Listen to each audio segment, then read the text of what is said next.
Married at First Sight, Chapter 9. Now that he was not hungry, Zachary took out his wallet and looked through it, but he did not have much cash on him. In the end, he pulled out a card and put it in front of Serenity. With a raised brow, Serenity looked at him. You can use the card for household expenses. I'll transfer the money into the account every month when my wages are in. But you need to keep track of whatever you buy. I don't mind you spending the money, but I need to know what it's spent on.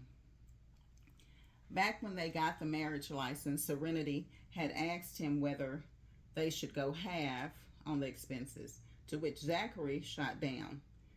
Since they were a married couple, they were family. He did not mind giving her money. Zachary had more money than he could count and could not put a figure to his assets. He barely had time to spend the money as he was often busy at work. At least his wife could now help use some of it. Nevertheless, it did not mean that Zachary wanted to be taken advantage of. He had to watch out as Serenity was a scheming girl in his eyes. He had no problems with Serenity squatting the money on the house. Serenity could not stand Zachary's attitude and conduct. Mr. York, you're not the only one in this house. I'm living here too. You bought the house, so I save on rent by living here. I can't let you pay for the house expenditures too. I'll pay for whatever's needed for the house. I'll discuss with you if the cost of a household item exceeds $2,000. You can chip in whatever amount you see fit. Her income was high enough to cover the daily household expenses. There was no need for him to pay unless it was a huge purchase. It was not that she could not accept his money, but his attitude rubbed her the wrong way. It made it seem like she was after his money and even told her to keep track of the purchases. Her bookkeeping was only for the shop's expenditures and not extended to her life. Zachary was not an idiot. On the contrary, he was very smart. From the refusal, Zachary caught on that his attitude hurt Serenity's pride. He fell silent for a moment. Softening his tone, he said, I know you own the shop, but how much can you make?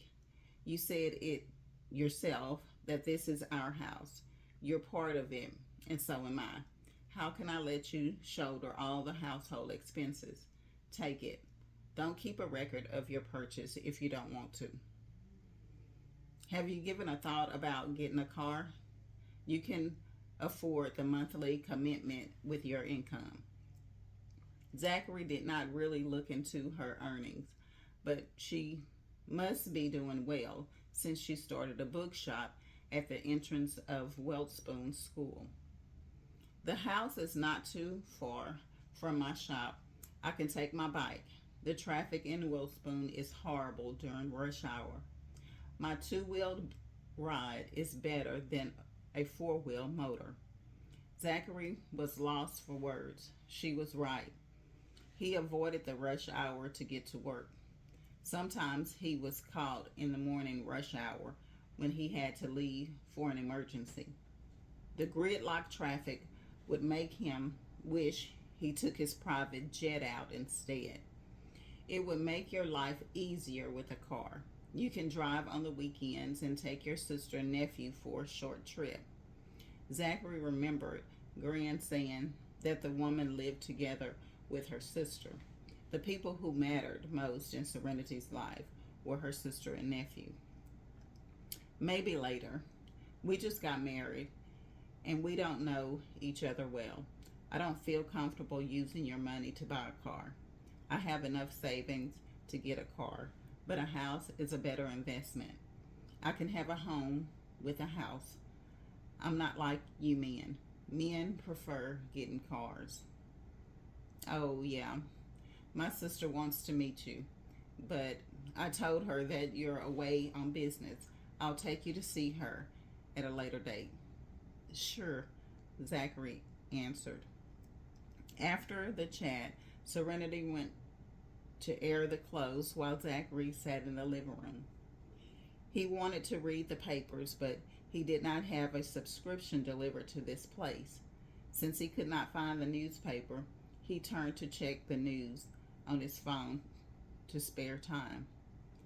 Have you done your laundry? Having hung her laundry out in the sun, Serenity threw a question to the man on his phone. I got it covered. His clothes were normally sent to the dry cleaners. Serenity pierced her lips without saying a word more. She went about her business. She swept, mopped, and tidied up the place. Zachary watched as she shuttled back and forth in the house, doing a maid's job, furrowing his brows. He was tempted to say something, but held his tongue after much thought. The maids were on top of house chores at his home, but the wife was the one responsible for housework in the everyday family. Now that she was done with the daily tasks, Serenity turned to her room and cleaned herself up. With a handbag in hand, Serenity walked out of the room and told the man on the sofa, Mr. York, I'm going to my sister's place and then to the shop. Around what time will you be home? You could leave me a message, so I'll leave the door unlocked. I'll come back every night unless I'm away on business. I'll let you know beforehand if I need to go away. All right, Serenity replied. Serenity, take the card. Zachary got up and approached Serenity. He handed the card to her and apologized. I should have watched my tone just now. I apologize. I'm sorry. Serenity studied his face for a while, finally accepting the card as he appeared genuine this time. I should get going. Sure. Zachary stood there as he watched Serenity leave. Once the door was shut, he let out a sigh of relief. He did not seem to do a good job assuming the role of a husband.